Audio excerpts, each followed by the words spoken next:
Sutra dengan nomor stambuk S1A1200159. Dan saya Kumena Paru dengan stambuk S1A12160. Baik, di sini kami akan menjelaskan tentang reproduksi pada ayam pada mata kuliah anatomi dan fisiologi ternak.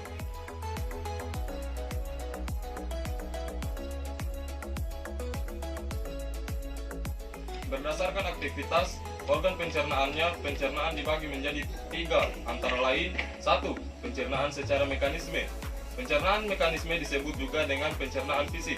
Dalam hal ini, peran otot dan pergerakan organ pencernaan sangat penting. Pada dasarnya, pencernaan secara mekanis berfungsi untuk menghancurkan makanan sehingga menjadi lebih halus dan mudah dicerna. Pasme terjadi di dalam organ yang bernama tembolok dengan bantuan grit atau bebatuan makanan akan dihaluskan. Dan yang kedua itu pencernaan secara kimiawi, di mana pencernaan secara kimiawi ini biasa disebut juga dengan pencernaan enzimatis.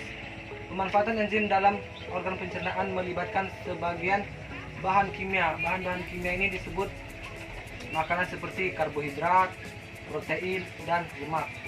Nah, pencernaan secara enzimati pada ayam terjadi dalam usus, khususnya di bagian usus halus. Karena terdapat berbagai enzim pencernaan seperti enzim lipase, tripasin, dan amilase. Pencernaan secara mikrobiologi. Langsung pencernaan.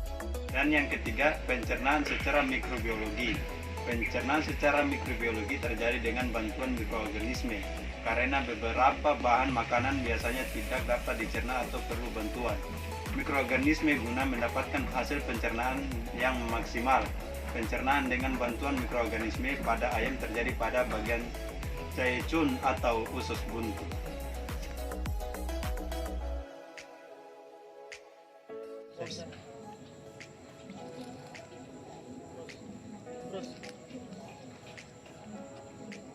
Belum. Potong dia kakak.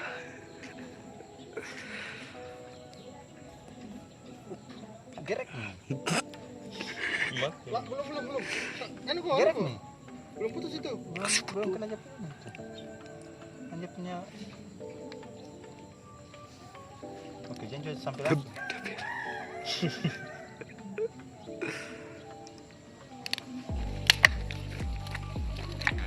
Sebenarnya sudah mati tadi, bisa girik-girik begini. Sudah.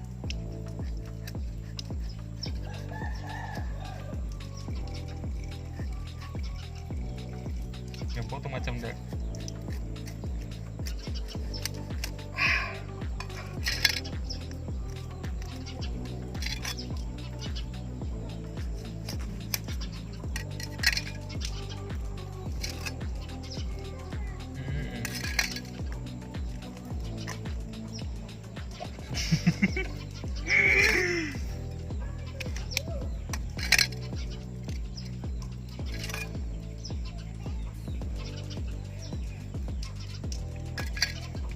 Menjelaskan semua itu.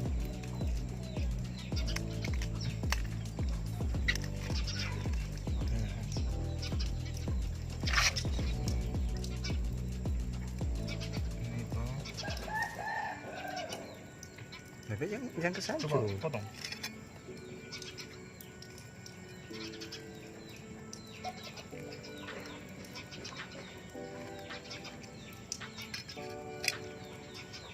Ini kan anunya payudara. Jelaskan, Mi. Baik, di sini kami akan menjelaskan organ sistem pencernaan ayam dan fungsinya. Nah, yang pertama itu ada mulut. Mulut pada ayam dinamakan dengan paruh. Di dalam mulut ayam ini terdapat adanya lidah, di mana lidah ini berfungsi untuk memudahkan penelanan makanan ke dalam sistem pencernaan selanjutnya, yaitu esofagus atau kerongkongan. Nah, di dalam mulut sendiri, makanan dilumasi dengan sejenis mukosa agar makanan mudah bergerak di dalam kerongkongan. Ayam minum dengan memanfaatkan paruhnya. Paruh digunakan sebagai sedotan atau untuk mengambil minuman. Kemudian ayam memudahkan kepalanya untuk membuat air masuk ke dalam kerongkongan. Nah, yang kedua itu ada kerongkongan atau yang bisa disebut dengan oesophagus. Nah, kerongkongan merupakan sistem yang memanjang yang berbentuk seperti pipa. Nah, seperti ini teman-teman, bisa kita lihat seperti pipa. Nah, kerongkongan atau oesophagus berguna untuk meneruskan makanan menuju tembolok, di mana tembolok itu yang ini. Pada oesophagus terdapat berbentuk otot polos yang berfungsi untuk membuat gerakan peristaltik sehingga makanan dapat sampai di crop atau tembolok. Nah, ini tembolok. Nah, dan yang ketiga itu tembolok atau crop. Di tembolok merupakan penyimpanan makanan sementara. Sebenarnya tembolok hanyalah diferensi dari esophagus yang mengalami pembesaran. Akan tetapi di dalam tembolok makanan disimpan selama beberapa lama sehingga makanan melunak, karena dalam tembolok terdapat cairan yang berfungsi untuk melunakkan makanan. Nah, bisa kita lihat tembolok seperti ini. Nah, dan yang keempat itu ada proventriculus.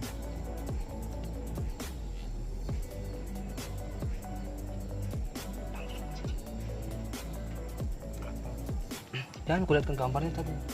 Kok tahu nih gimana? Kan proventriculus. Selanjutnya itu ada proventriculus atau lambung kelenjar. Nah, ini bisa kita lihat, ini yang dinamakan lambung kelenjar. Ada pesan masuk Kulman. Pap. Selanjutnya itu ada proventriculus atau lambung kelenjar. Bisa kita lihat, ini yang dinamakan lambung kelenjar. Nah, proventriculus ini merupakan lambung sejati pada ayam. Di dalam proventriculus melibatkan sekresi asa atau klorida, enzim pepsin, dan cairan getah untuk mencerna protein.